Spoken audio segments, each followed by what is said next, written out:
Everyone and welcome back to my YouTube channel. तो आज हम पढ़ेंगे प्रोविजंस ऑफ द कॉन्स्टिट्यूशन। तो इसका फर्स्ट पॉइंट है अपॉइंटमेंट ऑफ गवर्नर। तो गवर्नर होता है, सबसे पहले ये देखते हैं। जब हम इंडिया के कॉन्टेक्स्ट में बात करते हैं तो एक तो रियल हेड होता है और एक नॉमिनल हेड होता है। तो जो हमारा रियल हेड कौन है, जैसे हमारे प्राइम मिनिस्टर हो गए, हमारे चीफ मिनिस्टर हो गए, और जो हमारे नॉमिनल हेड है वो कौन है, जैसे हमारे प्रेसिडेंट हो गए या फिर हमारे गवर्नर हो गए। तो हमारे इंडियन कॉन्स्टिट्यूशन में प्रोविज़न दे रखा है कि हर स्टेट के पास उसका गवर्नर होना चाहिए।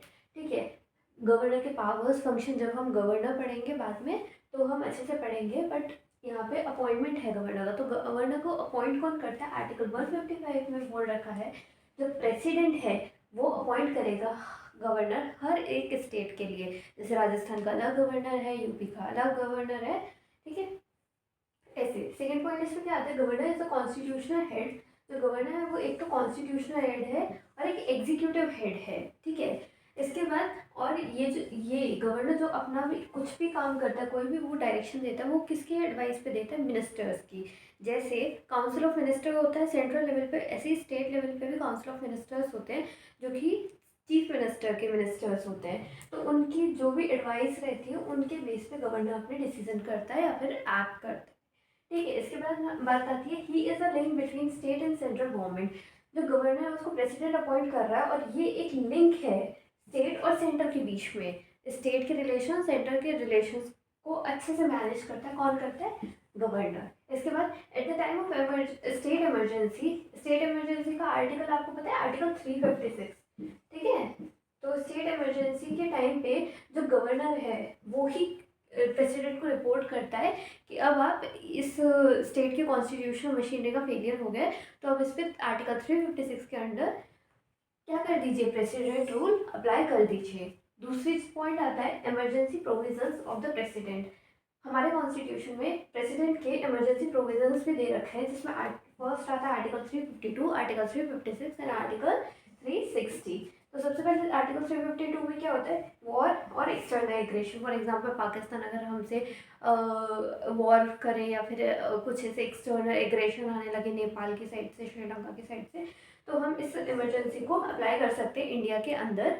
जिससे क्या होगा, ये भी हमारा war and external emergency article 352 के अंडर आएगा, जिसमें हमारा प्रेसिडेंट का, ठीक है, प्रेसिडेंट का रूल लग जाएगा कंट्री पे। इसके बाद जो कंट्री है उसको कौन गवर्न करेगा, प्रेसिडेंट करेगा। इसके बाद आर्टिकल 356 के अंडर स्टेट इमरजेंसी का प्रोविजंस है। जब भी कभी भी अगर स्टेट के अंदर कॉन्स्टिट्यूशनल मशीनरी का फेलियर हो जाता है, जो हमारे चीफ मिनिस्टर उनकी पूरी गवर्नमेंट गिर जाती है या फिर कुछ ढंग से काम नहीं कर पाती, तो जो गवर्नर है वो जाके क्या करता है, ये देखो यहाँ लिख रहा है, प्रेसिडेंट को रिपोर्ट करता है कि आप स्टेट इमरजेंसी लगा दीजिए, और फिर उसको प्रेसिडेंट, उस स्टेट को प्रेसिडेंट गवर्न करता है। ये आर्टिकल 356 के अंदर है। और लास्ट है आर्टिकल 360, इसके अंदर क्या है, फाइनेंशियल इमरजेंसी। हमारे इंडिया में कभी भी फाइनेंशियल इमरजेंसी नहीं लगी है। जब भी कुछ भी जो फंड होते हैं ना गवर्नमेंट के, वो अगर ख़त्म हो जाते हैं या फिर कोई ऐसी चीज़ हो जाती है कि मतलब करेंसी गिर जाती है या फिर जीडीपी चली जाती है, तो ये सारे फाइनेंशियल इमरजेंसी के अंदर कोई भी ऐसा फाइनेंस का ख़राब सिस्टम हो जाए इंडिया के अंदर, तो आर्टिकल 360 में वापस से प्रेसिडेंट का रूल लगता है और फिर प्रेसिडेंट हमारे पूरे कंट्री को गवर्न करता है। So that's 2 points of provisions of constitution. अब हम आगे ओके, तो अब हम पढ़ेंगे इसका थर्ड पॉइंट, मैं मेंशन करना भूल गई। ठीक है, तो थर्ड पॉइंट में क्या है, पार्लियामेंट की पावर के बारे में बता रखा है कि पार्लियामेंट के पास एक पावर है जो कि हमारा बहुत इंपॉर्टेंट प्रोविजन है कॉन्स्टिट्यूशन का। तो पार्लियामेंट की क्या पावर ऐसी इंपॉर्टेंट है कि power to form new state, एक तो नई स्टेट बनाने की, in alter the boundaries of existing states.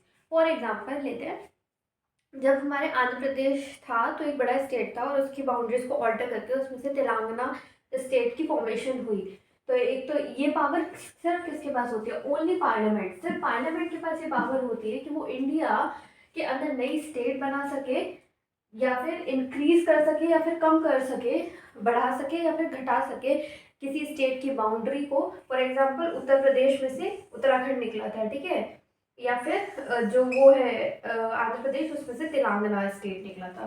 ठीक है, तो डिमेंश कर दे एरिया को या फिर बढ़ा दे एरिया ऑफ एनी स्टेट, किसी भी स्टेट का। It may alter the boundaries and the name of any state, कोई भी स्टेट की बाउंड्रीज को ऑल्टर कर दे, छोटा कर दे, काट दे, दो टुकड़ों में डिवाइड कर दे, या फिर उसका नाम चेंज करना, ठीक है।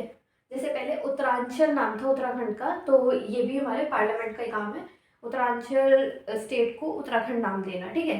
इसके बाद article 3 of Indian constitution is for the future readjustment of boundaries of constituent states. जो आर्टिकल 3 है हमारे इंडियन कॉन्स्टिट्यूशन के फ्रेमर्स को पता था कि आगे जाके कुछ भी दिक्कतें आ सकती हैं, क्योंकि at the time of freedom इन 1947 हमें हमारे इंडिया में सिर्फ शायद 14 या 15 स्टेट्स थी, बट अभी हमारे पास काफ़ी स्टेट्स इंक्रीज हो गई, और ये सारे जो इंक्रीज ऑल्टरेशन करना बाउंड्रीज का या फिर रीएडजस्टमेंट करना किसी भी कॉन्स्टिट्यूएंट स्टेट का, तो वो किसने किया है, पार्लियामेंट ने। और इसका प्रोविजन किसमें दे रखा है, आर्टिकल 3 में, और ये क्या है, हमारे इंडियन कॉन्स्टिट्यूशन का एक प्रोविज़न है, ठीक है। इसके बाद एक क्वेश्चन आता है, इंडिया का जो कॉन्स्टिट्यूशन है वो बैग ऑफ बोरोइंग है, तो वो हम बहुत इंपॉर्टेंट रहता है, और वो हम पढ़ेंगे कि किस किस जगह से किस किस कंट्री की कॉन्स्टिट्यूशन ने हमने क्या क्या बोरो किया है।